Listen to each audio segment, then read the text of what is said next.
What's needed in terms of the human factor, human development and the mental changes in order to integrate Asia?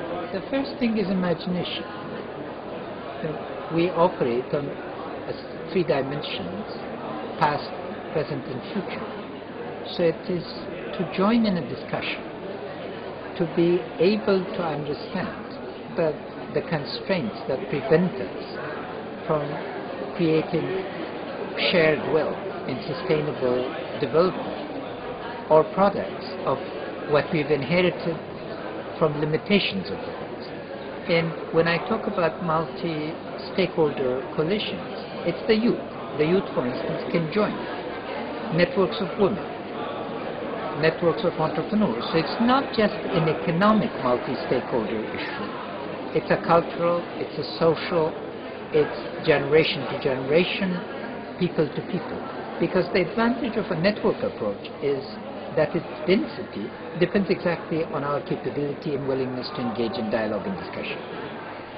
Is the future of Asia in integration in the next 10, 20 years? That's the future of Asia? That is what is clearly emerged, because already what has happened in terms of East Asia and North Asia is fundamentally transformed. And with India after '91 making the decision to come out of world of isolation, a state-sponsored bureaucracy, that everything depended on bureaucracy. So the opening is happening, one, because the dynamic of internal competition forces this. A place like Singapore or Malaysia or South Korea cannot just reproduce its past. It needs to imagine different ways of connecting. And these 2.5 billion people, first focused on India and China, is one driver.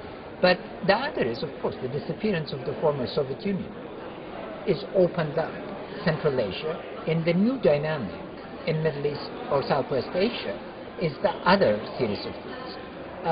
But Asian integration does not mean Asian integration against the rest of the world. It is going to be a simultaneous set of models where Asia is going to be connecting in denser ways, but in different ways, with North America and with Europe, as it will be internal. The development, we are dealing with three countries, China, India, and Russia, that are continental countries in their own side. Development of the domestic market in these countries alone is going to be a fundamentally transformative event. When you put the regional flows, by necessity, they are going to also involve global flow. So one is not in opposition to the other. But the emergence of this, particularly land-based networks of transaction, I hope will be a fundamental transformation in terms of peace and global stability. You say that the stable state and the political security are the necessary preconditions of development, sustainable development, reducing poverty. To what extent these preconditions are actually ensured in the Asian countries? They are not preconditions in the strict sense, because if you look into the parallel of 1869 in the United States did not have functional governments in order to create a continental-sized economy. So they're parallels. We need to think about multi-causality rather than singular causality. The pace of integration depends on those conditions, but it is not an absolute prerequisite to have figured out all the arrangements of governance in order to be able to do this, because this in itself will change some of the constraints of the governance. What's your opinion of the European Union activity in terms of development in Asia, including Afghanistan? Well, European Union has been generous. That generosity needs to be appreciated. But assistance takes two. It requires a functional partner. European Union's assistance to China or to Malaysia has been remarkably efficient and effective, but because they're partners. The rest depends on both sides. But there are also bureaucratic ethoses in Brussels that are not the most speedy, So we need to work out on some of the business models and business practices to make it more effective and efficient.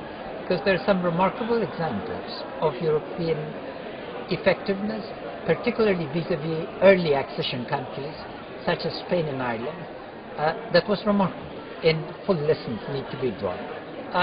Europe is changing and the world is changing, so it requires constant reflection and adaptation.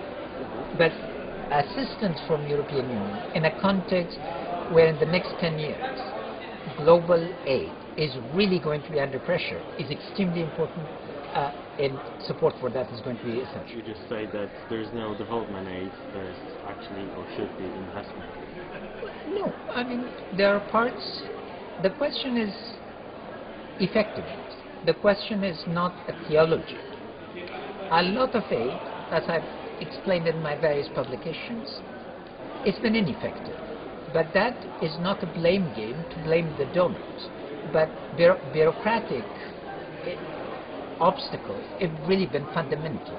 So we need to place aid within a logic of development. Then it can be made more effective. It is necessary because half of the world is still in dire poverty in terms of number of people, and that requires a sense of international obligation, because our world cannot be separated by fortresses and the problems. I mean, who could have imagined that the Twin Towers would be threatened from Afghanistan? So our connectivity simultaneously imposes an obligation on us to think through, but think through jointly.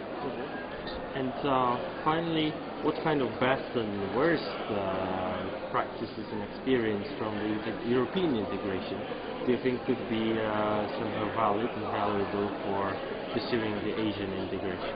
What is extremely valuable is gradualism.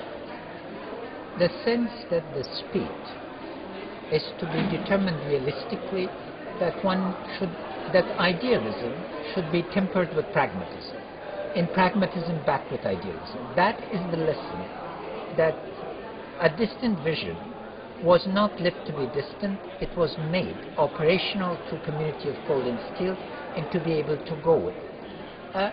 The obstacles are, of course, that the political imagination that needs to be harnessed, so the trade-offs that come and the pains that come in the short term can be borne.